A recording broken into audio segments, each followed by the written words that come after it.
नहीं हुई। उसे लगता है कि जीवन में उसने कुछ अलग किया है, उसने कुछ अचीव कर लिया है। हो सकता है कि ये बात दूसरों के लिए बहुत छोटी हो, लेकिन किम के लिए ये बहुत बड़ी बात है। किम के जीवन से सारा के जीवन में भी बदलाव आता है और वो पहली बार अपने कमरे से बाहर अपनी मॉम के सामने आती है और वो कहती है, क्या आप मेरे लिए कुछ गमले और कॉर्न के बीज ले आएंगी?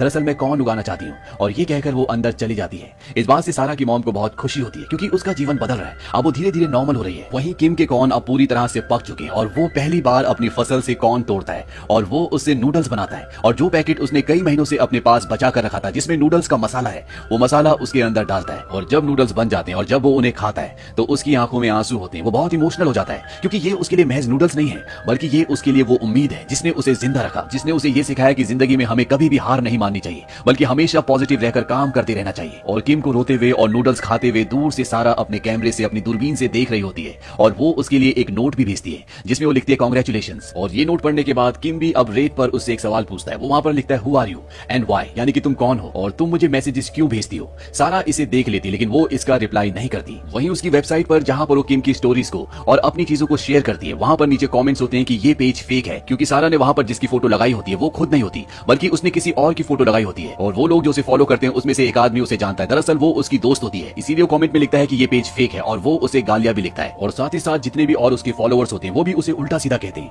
जिससे उसकी आंखों में आंसू आ जाते हैं क्योंकि उसने इसके लिए बहुत मेहनत की होती है और अब लोग उसे झूठा कह रहे हैं, इसीलिए वो डिप्रेस हो जाती है।